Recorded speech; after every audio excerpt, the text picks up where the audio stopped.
What's up mga kapigmates? Gulat kayo no? Kala nyo si Coco Martin, yung pala si Coco Jonel. Anyway mga kapigmates, ako nga pala si Jonel Yakit. Kung kayo po ay bago pa lamang sa aking YouTube channel, huwag nyo pong kalilimutan mag-like at saka mag-subscribe po. At saka pakikalimbang na din po ng kampana para po updated po kayo sa aking YouTube channel po, sa aking mga video na pinapakita sa inyo. Anyway mga kapigmates, so yung ginagawa ko po dito, nag-aabang po ako mga kapigmates kasi may mga anak po kaming inahin. Bali po nagpapakita na po siya ng sign kasi makulit na po siya, hindi mapakali yung ating inahin po. So kaya babantayan po natin para po mga anak. So ako ngayon yung magpapanak sa kanya. Okay guys? Yan guys, bali nakahiga na po siya. So abangan po natin yung panganak po niya. Tingnan po natin yung kanyang didi. So nagagatas na po. Yan po, nagagatas na po siya. So ibig sabihin malapit na po siyang manganak.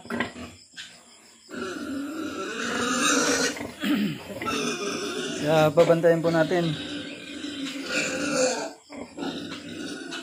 Saka nakanda na din po yung ating mga kagamitan. Yan po.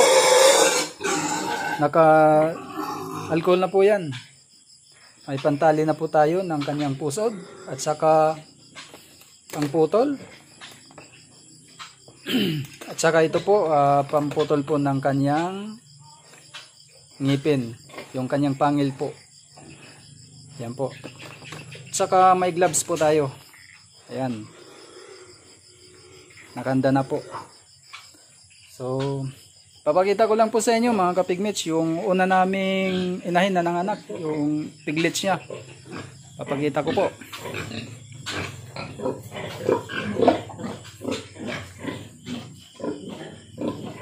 Ayan po, malalaki na po mga kapigmates. 10 po yan. Tapos na po sila dumidi, matutulog na. Pagkagising, didi na naman. Ganyan talaga ang buhay ng isang baboy, kain, tulog. Yan guys, yung lalagyan ko ng biik. So hindi po yung inaakala ninyo mga kapigmates. Ginawa ko po yung box na yan para po lalagyan ko po ng biik yan. Saka may pamunas na po, nakanda na po. Yan, punas na po ito ng ating mga biik. Kailangan laging handa po tayo. Baka tayo mabigla. Yan, hindi po mapakali yung ating inahin. Kung nakikita po ninyo guys, itong kahoy na to, kung bakit ko linagyan, kung anong purpose po nito, para po hindi po dumikit yung ano ng ating inahin dito sa pader na po. Kasi pag dumikit po yung puwit niya sa pader po at saka pag manganak yan po, mahirapan po tayo.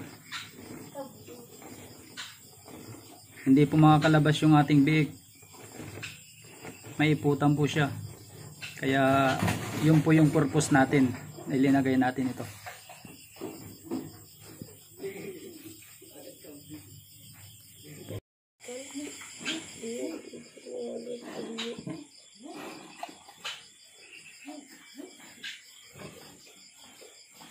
Yan o.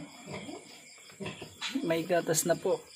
Yan. Tumutulo na. By the way guys, itong si Duna, pang-apat na po ito yung kanyang panganganak. Saka yung si Duna. Nandito naman si Dayan. Yung nanganak po, si Dayan po ito. Yan po, nakapatong pa yung anak niya. Saka si DC. Kaming po yan. Tapos na po yan mga kastahan po. Saka ito naman si Dayan. Yan po yung aming mga inahin dito. Nakastahan na po din po yan. Tapos na yan ni Barako Sampahan.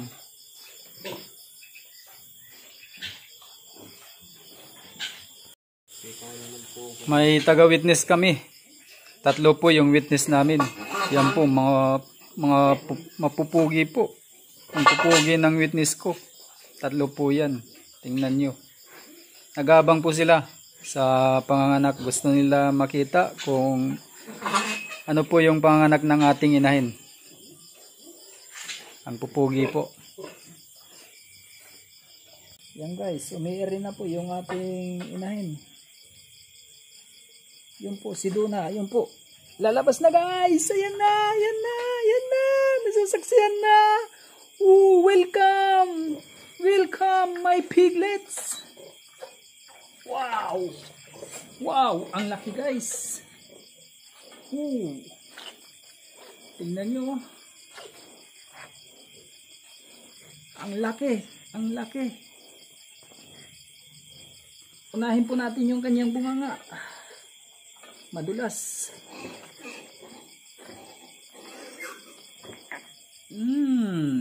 Listen. Thank you Lord. Ang laki guys.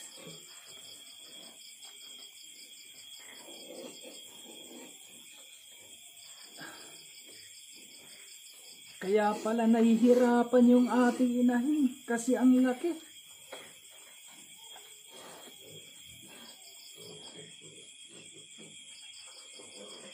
Huwag ang makisali dito. Kaya pala oh, guys, tingnan nyo. Ang laki.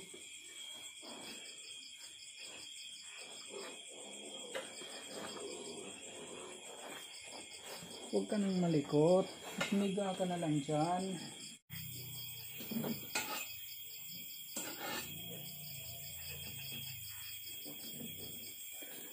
Nahirapan guys. Yung pa. Yun. Amen. Amen. Thank you Lord. Thank you Lord. Thank you.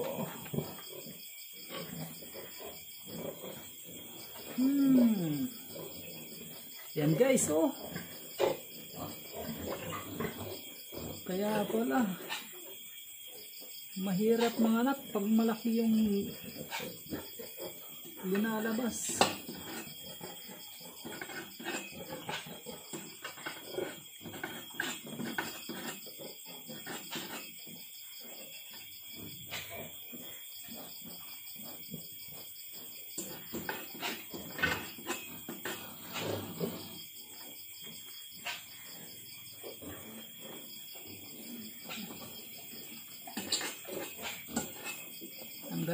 Tanggalan natin ng kanyang balot. Madulas. Balik ka, higit ulit. Yan guys, oh. Tingnan nyo, ang laki. Yan, huwag ang dadapa. Yung pa. Yes, sige, yes, yes. Thank you Lord again.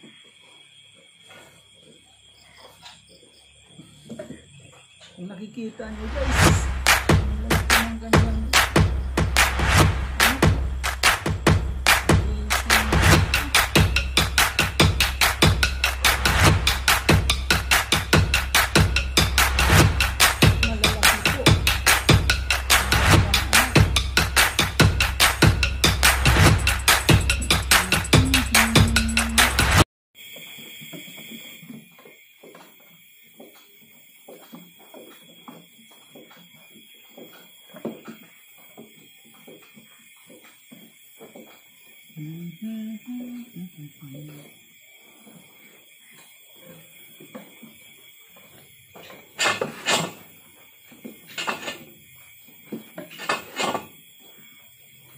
Ilabas mo na agad-agad.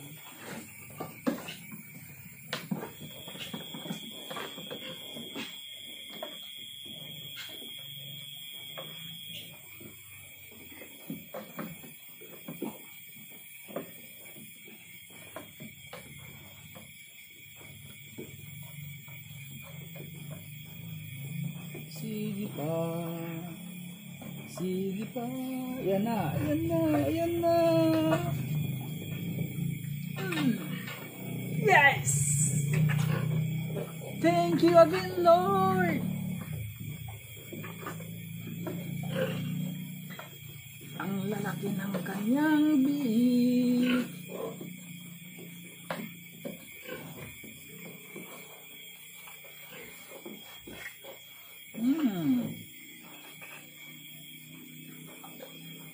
Guys, ang laki oh.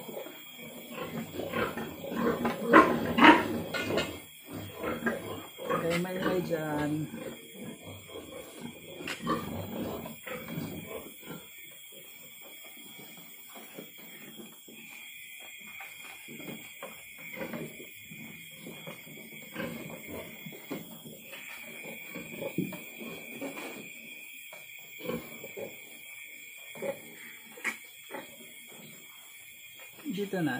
Dito na tayo.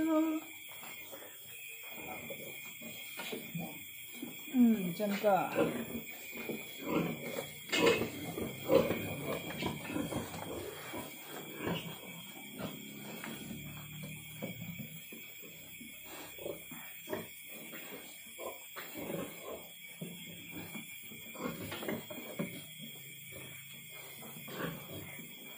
Labas mo pa.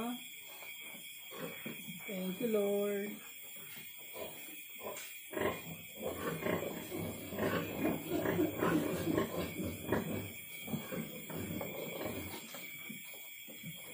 Hello. Maglulog lang ako.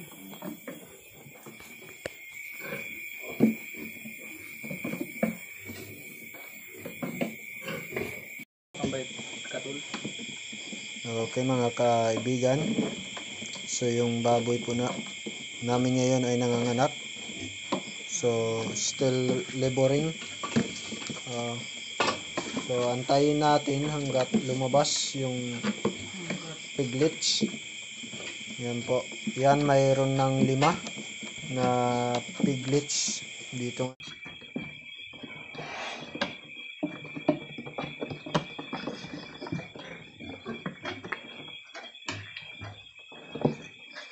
Ito. Dito na tail, nagawas. Nagawas na tail, ito na. Ito, yan.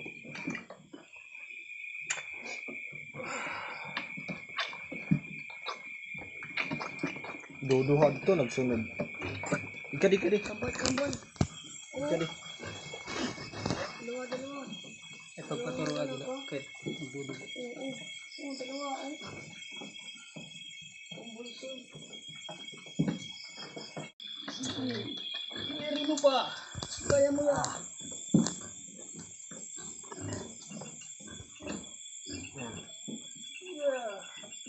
Teka lang. Yes!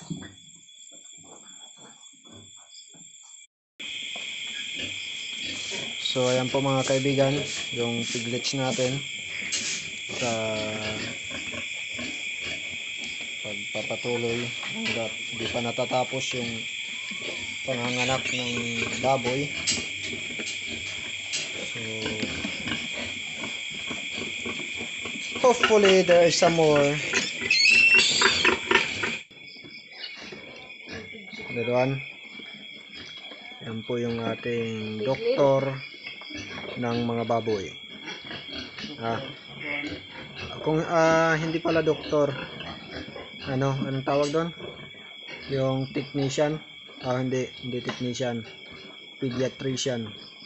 Pig. Yan. Partera kung tawagin sa waray-waray. Yung parang nurse na midwife. Ano ba talaga? Kuya, ayosin mo, kuya. Yan. Siya po yung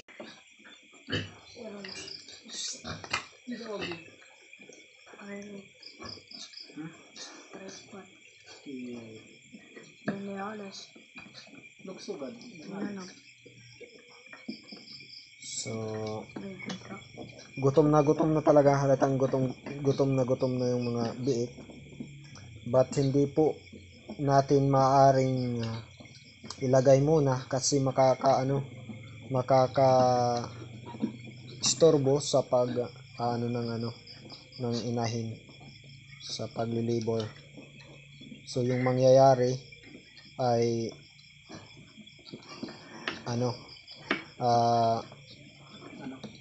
hindi maayos yung paglibor, marahil ay tumayo ulit. Yung ating pinaka-iingatan dito, yung inahin na hindi tumayo kasi yung kadalasan nahuhulog po yung biik. Ayan.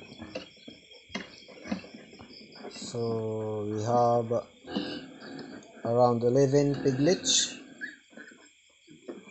Is it 11 or 10?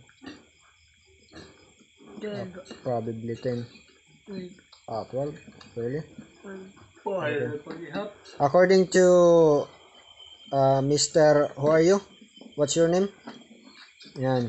What is your name? My name is Noni. Nahiya pa siya, oh.